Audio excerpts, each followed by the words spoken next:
Shut your eyes and you could be in a spice bazaar halfway across the world. The heady scents of cumin and paprika, fresh mint and saffron. Welcome to the exotic, delicious world of Moroccan food, where eating is a total sensual experience.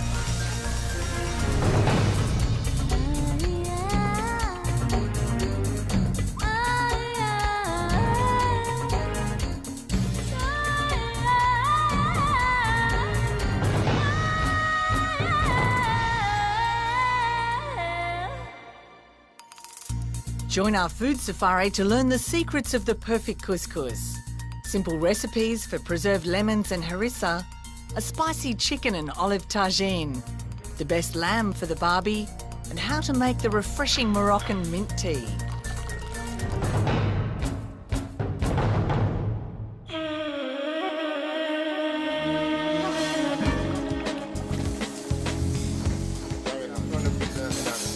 Moroccan food, it's not just sitting and have a meal. It's a leisure thing that we can sit there and talk and have a laugh. Wow. It just gives that warmness and makes the afternoon and the lunch goes beautifully.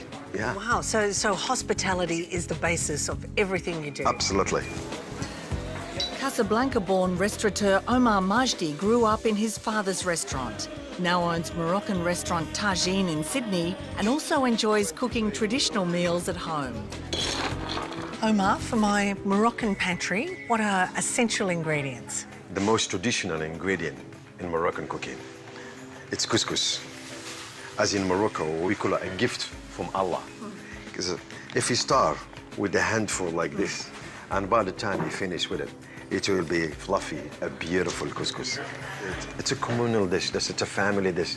You get it all together, arm to arms, and you eat with your hand. And that's what couscous is all about. We use a lot of spices in Moroccan cuisines. For instance, saffron, which is like gold.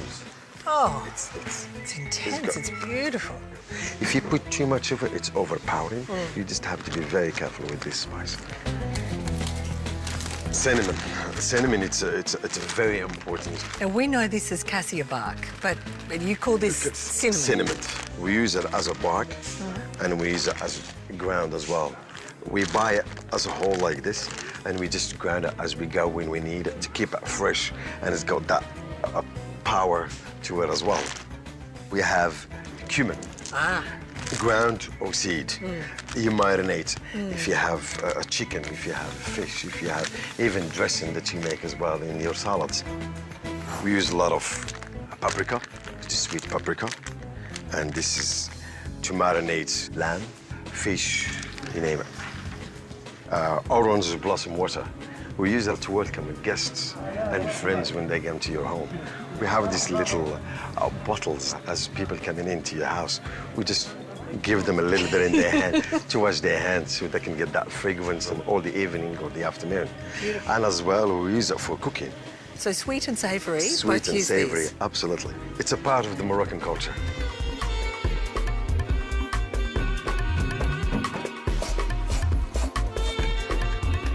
Adding salt to lemons transforms them from an acidic fruit to a mellow, lemony ingredient unique to Moroccan cooking, used for marinades and garnishes.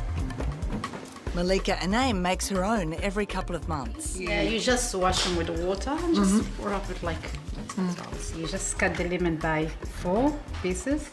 Keep the lemon whole. Salt.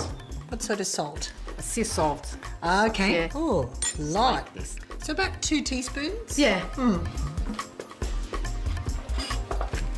How long do they need to sit in the jar? 4 weeks. 3 weeks yeah. already, but it's more you leave it longer, more it's better. Yeah.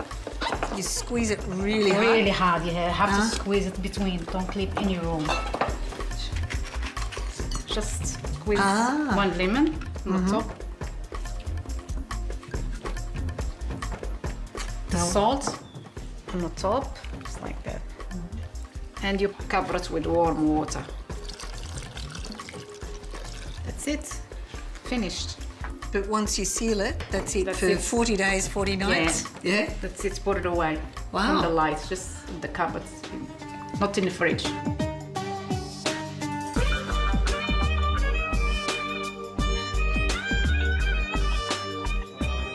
The other essential is the chili paste called harissa, which is served with most meals.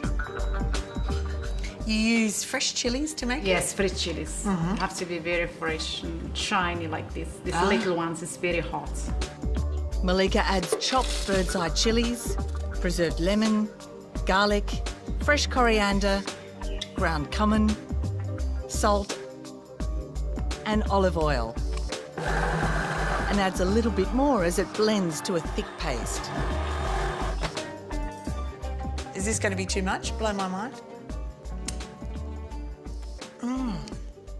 Wow, that's fresh and zingy and hot. And hot! A good tip is to add a layer of olive oil to preserve it.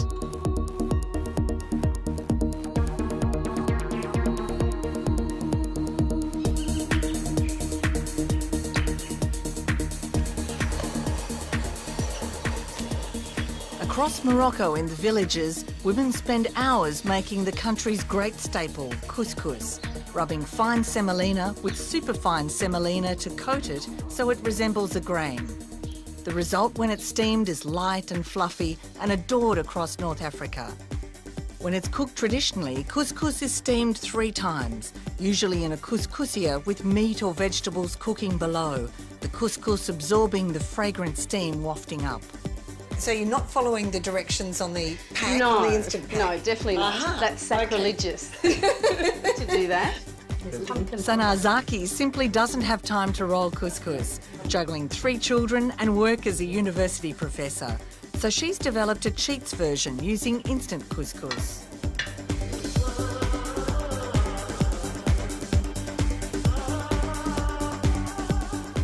One of the favourite incarnations of couscous is with 7 vegetables, which are cooked in the bottom part of a steamer in a rich stock. Sana adds swede and parsnips, carrot, zucchini and pumpkin. And the skin stays on because that keeps its shape. Tomatoes and frozen broad beans. Then the dry spices, coriander, ground ginger, cumin, paprika and a handful of fresh coriander and parsley. So while we're waiting for that to start steaming up again, I'll actually prepare the couscous ready for steaming. The secret Yep, Moroccan way. Yeah. And a little bit of vegetable oil, maybe 2 or 3 tablespoons. And then I just stir that through until the greens are coated in the oil. A teaspoon of salt for a packet of couscous. So I just keep adding water until it looks like it's reached saturation. So you can see that's soaked up, all the water. So put that on. Once it starts steaming through, we can take the lid off. And you can see already it's starting to look very nice and fluffy. And I'll just turn it over. In Morocco, traditionally, they to make it light and fluffy, they'll use what's called smin, and it's sort of like it's almost like a rancid butter. It's a very strong flavour, and it's really nice with couscous. Can't get it in Australia, so what I tend to use is some form of light blue vein, so some Castello or something. Wow. And that just adds a little kick to it as well. Makes it very nice. God, the secrets. And the idea is to do it while it's still warm, so that it actually melts quickly. And you can smell the Castello coming through. It's really yummy. Yeah. There we go. So I just toss the water on. I just want to make sure I don't drown it. And again, we put the lid on. Once it starts steaming through, we can take the lid off. That's looking good. Turn that onto our plate.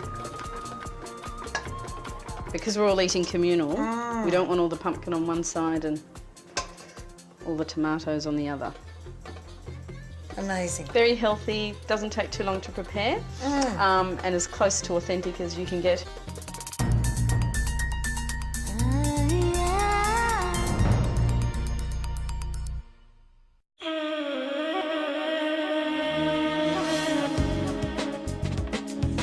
You must be starving. We always have a salad before the main meal. And there's many salads, but the carrot and orange juice salad, that's probably the simplest, and for me, I think that's the best. Sarah Anaim is studying for a business degree, but even before she started school, her first lessons were in the kitchen helping her mother and grandmother. Carrot salad is one of her specialties. So obviously first you get your carrot and just chop them up.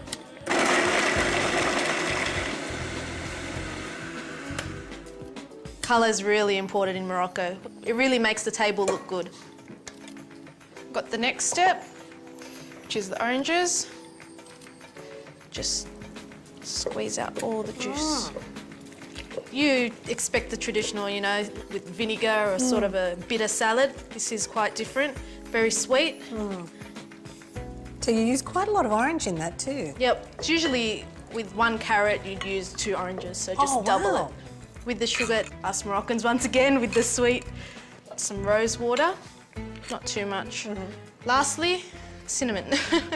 That you could put in about a teaspoon or something. Mix it all together.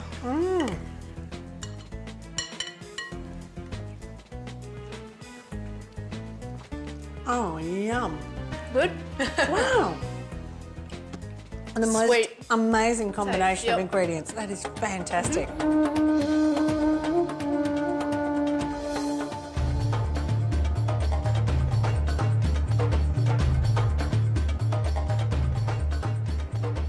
You can't cook Moroccan food without one of these, the tagine, the famous terracotta cooking pot with its conical lid. Chefs say anything cooked in a tagine tastes absolutely amazing.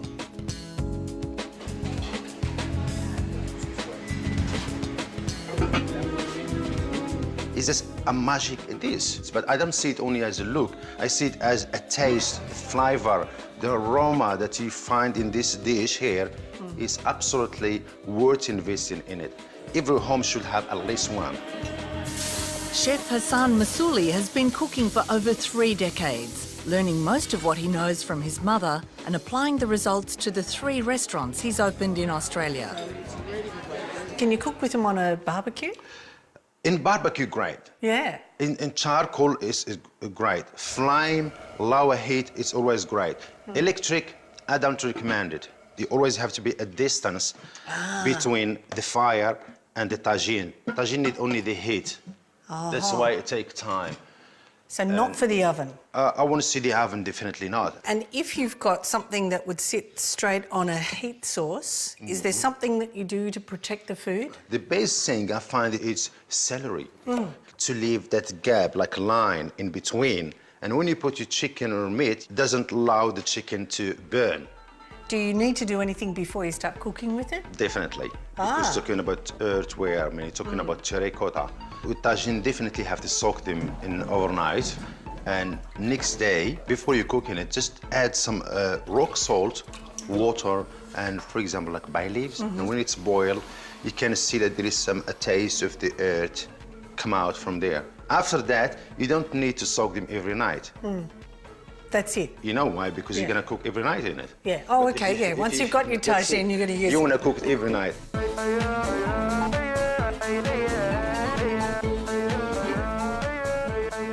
Hassan, tell me about chicken with preserved lemons. Why is it so loved by Moroccan people?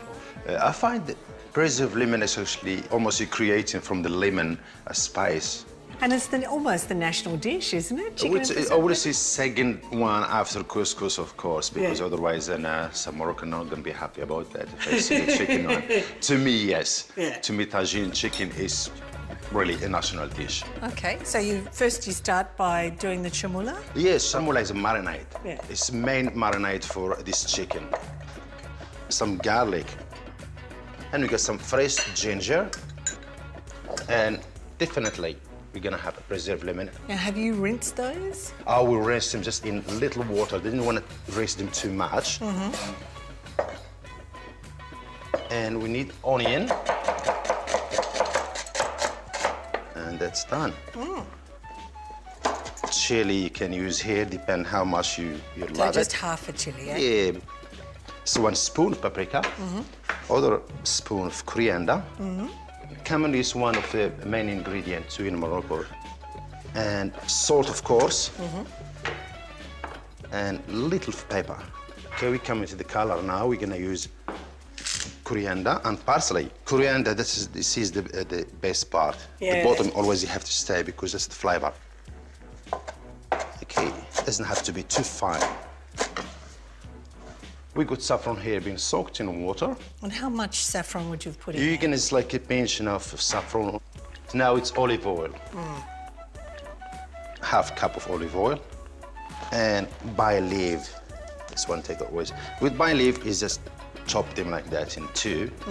We're just gonna put this one in blender if you want.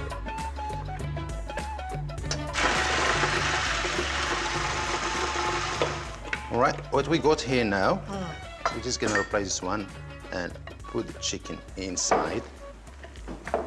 And how long should you leave it in the chumula? Well, I will say overnight, but 2 hours will do. Once the chicken's marinated, Hassan mixes chopped tomato and onion with a little of the chumula marinade. And we just put them here in the bottom. And so they give us a little bit liquid and protecting the chicken from not burning too. And we just put them the way we need to see them in the end.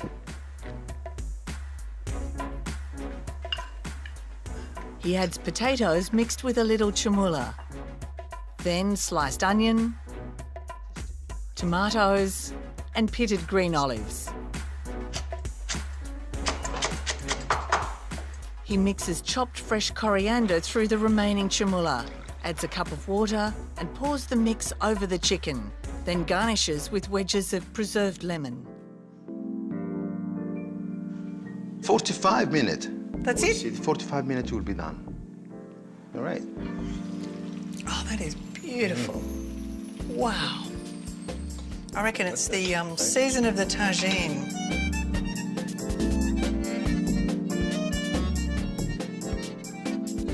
Whenever you enter a Moroccan home, you'll be offered food within a heartbeat of coming through the door. It's part of the Islamic teaching of making guests welcome. One of the key ways of bestowing hospitality is with mint tea. I would have Moroccan tea about 4 times a day, and I think it's a better and a healthier replacement for coffee. The tea ceremony itself is a sacred and also artistic form of serving it. It is actually rolled green tea. That's why it's called gunpowder tea. It looks like old gunpowder, old pearl tea. Pour some boiling hot water on top of it. The first layer of the flavour is usually bitter, so we'd like to wash up those leaves and pour that water away. Usually we're very generous with the mint, so we take a bunch of mint and just stuff it in the pot. Another thing that Moroccan likes is sugar. Oh, that's a fair bit of sugar. A little bit. Yeah. And now we're ready to just pour hot boiling water all the way to the top. The secret is never to stir the pot with a spoon, but to actually pour a couple of glasses and then pour them back into the pot without stirring. That allows the flavors to walk through the pot. And now we're ready to serve it. And there is an art form as well to pour in Moroccan tea. The highest, the better. Wow. We say Bismillah and Bismillah. Yes. Bismillah. That's beautiful. Thank you. Beautiful. 4 a day. Yes. I'd be more, I think. Very healthy for you.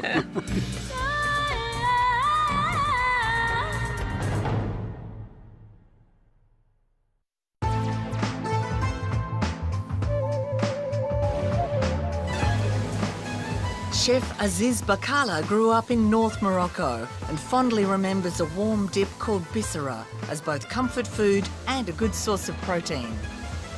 Basically, all we need is a split baby fava beans, flavored with some cumin, garlic and olive oil. Simple as that. So it's good for you and yummy. Very good for you and yummy. Aziz begins by frying garlic in olive oil. I just love the smell of olive oil and garlic. Yeah. Adds a generous amount of cumin and 2 cups of split baby fava beans.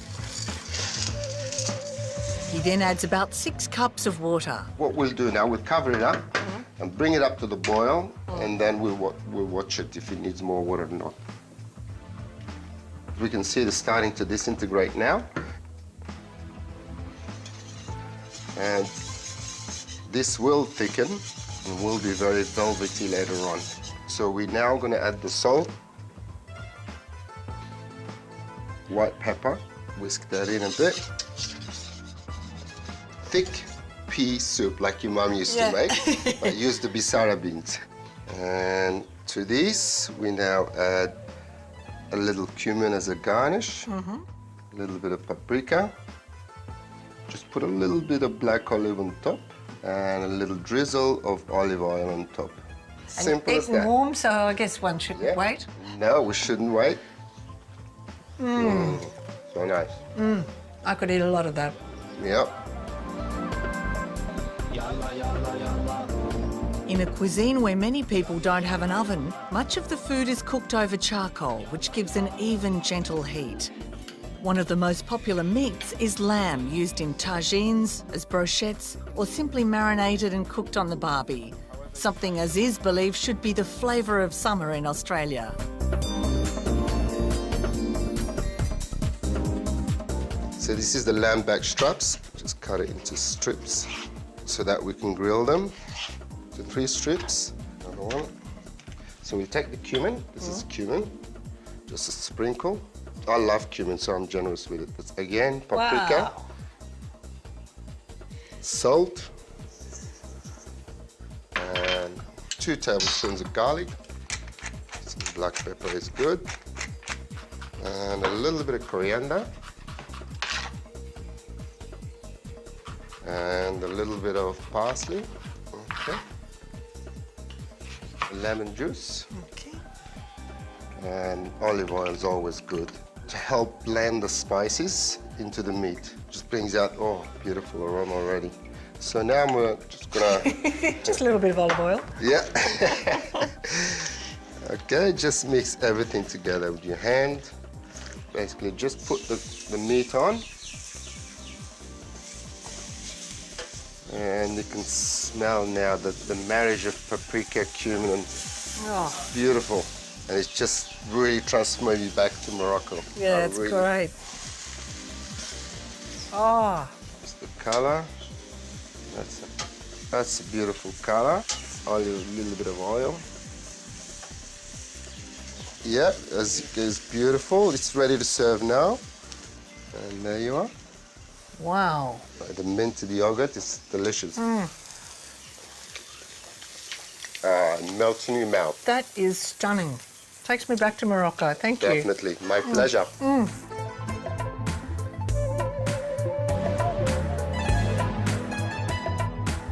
I think sweets is the main thing. It's all about the sweets. You have your breakfast, and then you have your tea with your sweets, then you have your lunch, and then you have your tea with the sweets, and then you have your dinner, and then you have your tea with your sweets. It's always the tea and the sweets.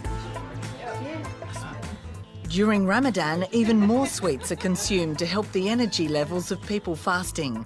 Traditionally, the fast is broken at sunset with a date and then a special biscuit called shabakia, a rosewater-scented pastry fried and immersed in a sugar syrup and sprinkled with sesame seeds. Fruit is also very popular in Morocco. It's served with a sweet spiced syrup, and Omar Majdi says this is a great way of getting children used to Moroccan spicing. You like that one? Yeah. Cup of water to boil. You just put cinnamon, the orange blossom water. Of course, we gotta add some sugar. And the juice of half lemon. How long should you be cooking? I would say 10 minutes. And then we just let it cool down for a little while.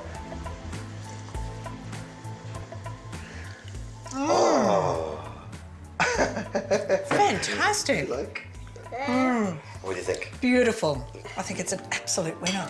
Thank you. On our next safari, the colour and movement of Malaysian food, from a fast laksa to spicy beef rendang, and the best noodles. And are there any after effects? Well, not as much as the chickpeas. Just make sure you don't have a very important date when you have the fish. Make sure you have a day off.